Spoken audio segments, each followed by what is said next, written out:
à mes côtés Geneviève Tellier, politologue à l'Université d'Ottawa, et Daniel Bélan, que je retrouve du côté de Montréal à l'Université McGill. Très heureuse de vous retrouver tous les deux. Bonjour à vous deux. Bonjour. Geneviève, je vais commencer avec vous. D'abord, sur la course au leadership du Parti conservateur, est-ce qu'on s'achemine vers un couronnement de Peter MacKay? Oui, puis même s'il y a d'autres candidatures qui vont se présenter au cours des prochaines semaines, pour l'instant, le poids lourd qui semble déjà avoir des appuis au sein du Parti conservateur, c'est Peter MacKay. Et on semble lui-même, enfin, dans le Parti conservateur, on semble plutôt dire oui, on s'en va vers un couronnement. Ce qui ne veut pas dire qu'il n'y aura pas de course. Le Parti conservateur, j'espère qu'il va y avoir un brassage d'idées quand même. Mais on verra si d'autres personnes décident de se présenter. Oui, bien justement, Daniel, quel serait l'impact de l'absence d'une vraie course pour le Parti conservateur? Oui, je ne pense pas que ce soit nécessairement une bonne chose pour un parti politique, surtout un parti qui doit réfléchir à certaines, aux idées de politique publique, à son identité. Je pense qu'on a adopté des règles quand même assez strictes pour réduire le nombre de candidats, mais on est peut-être allé trop loin. Et par rapport à la dernière fois où il y avait trop de candidats, et là, on se retrouve avec relativement peu de candidats, en tout cas de candidats de qualité. Et donc, c'est vraiment, oui, on peut dire que M. MacKay est en avance. Mais je pense qu'Erin O'Toole, c'est quelqu'un qu'on ne peut pas sous-estimer. C'est quand même quelqu'un qui pourrait causer des surprises. Il a terminé en 3e place la dernière fois. Donc, c'est quand même un candidat sérieux. Mais c'est sûr que M. MacKay part avec une longueur d'avance. Oui. Geneviève, on a critiqué beaucoup son français en fin de semaine, surtout au Québec, dans les médias du Québec. Est-ce que ça pourrait être un problème, le français de Peter MacKay? Oui, je pense que M. Scheer a démontré c'est quoi le minimum acceptable. Le français de M. MacKay semble plus bas que celui de M. Scheer. Donc, comment est-ce qu'il va faire pour pouvoir se débattre lors des débats puis avoir des discussions sans avoir un texte devant lui? C'est problématique. Puis, on le répète depuis longtemps, il faut aller chercher le Québec. Puis, si on n'est pas capable de parler en français pour bien se faire comprendre, ça va certainement être un enjeu. Alors, c'est pas une bonne nouvelle, ça, pour le Parti conservateur. Daniel, est-ce que vous pensez aussi que c'est un problème, le français de Peter MacKay? Oui, on va voir.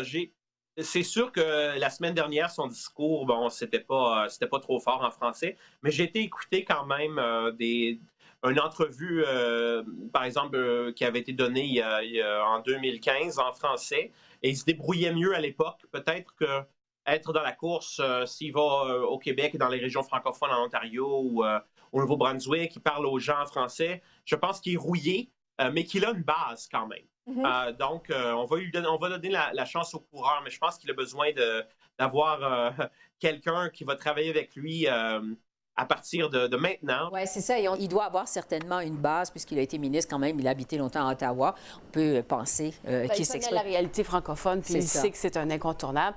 M. Harper commençait tous ses discours en français, donc je pense que la leçon avait été apprise à l'époque. Mais je dirais que cette campagne électorale, cette fois-ci, elle a changé la donne parce que on dirait que les exigences sont plus grandes en français. Je verrais mal comment on pourrait justifier quelqu'un qui aurait beaucoup de difficultés ou qui pourrait dire, je me suis mal exprimé en français, je vais développer ma pensée en anglais. Je pense qu'on n'est plus rendu là en 2020. Bon. Sur la rentrée parlementaire, évidemment, on l'a entendu tout à l'heure, la priorité, c'est la ratification du nouvel ALENA. On est dans un contexte de gouvernement minoritaire. On sait que c'est réglé aux États-Unis maintenant. C'est réglé depuis longtemps au Mexique. Daniel, comment le gouvernement Trudeau va s'y prendre pour faire en sorte que ça se règle le plus vite possible au Canada, vous pensez?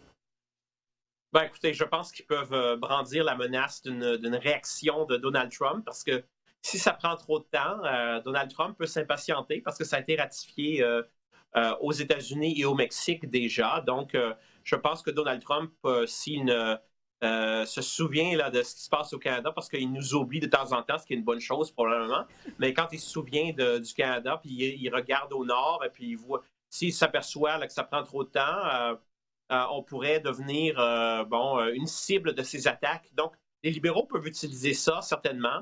Avec les autres partis en leur disant, écoutez, on ne veut pas se faire imposer de nouvelles sanctions économiques par Trump ou on ne veut pas être dans sa ligne de tir. Donc, il n'y a pas de parti en ce moment qui veut aller en élection de toute façon. Les conservateurs, surtout, ont une course au leadership qui va durer jusqu'au mois de juin. Donc, ils pourraient travailler avec les conservateurs. Le NPD est en train d'y réfléchir, mais le NPD a émis des critiques. La même chose, évidemment, pour le Bloc québécois. Il y a une distinction entre le Bloc et ce que M. Legault dit au Québec, une tension.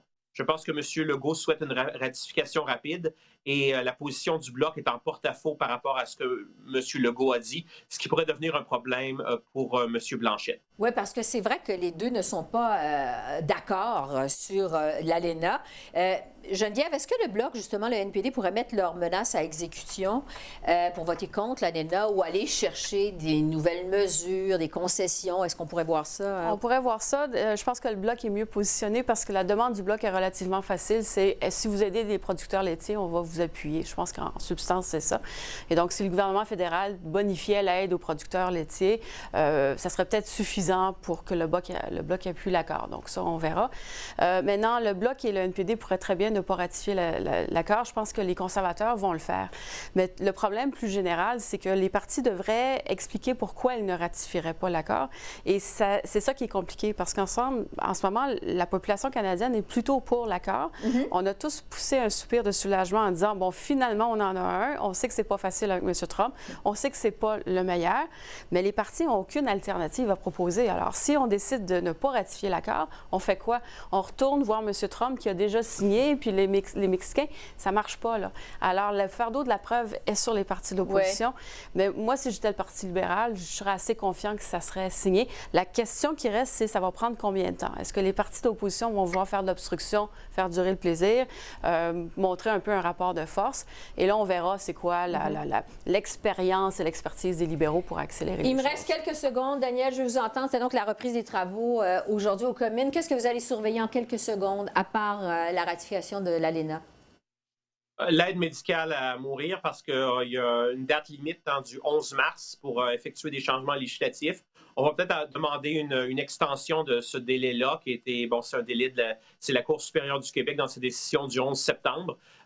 Il faut libéraliser cette loi-là, il faut la modifier. Et ça aussi, c'est une question qui est urgente, même si ce n'est pas, je pense, aussi essentiel pour l'avenir du Canada que l'ALENA 2.0, mais c'est quand même une question importante. Geneviève, vous allez surveiller quoi? Le contrôle des armes à feu. Alors, les libéraux ont dit qu'ils voulaient contrôler les armes d'assaut. Contrairement aux deux autres initiatives, l'ALENA et l'aide médicale à mourir, dans ces deux cas-là, on est obligé d'agir. Donc, on a un calendrier, on a des échéanciers. Le contrôle des armes à feu, c'est une initiative proprement libérale. Donc, ça va être la première qui vient de la plateforme libérale, qui vont présenter aux autres partis et ils vont essayer d'avoir l'accord de certains autres partis. On aura sûrement l'occasion de s'en reparler. Geneviève Tellier, Daniel Bélan, toujours un plaisir de vous avoir, deux politologues chevronnés à notre émission. Merci beaucoup. Merci. Merci de l'invitation. Merci.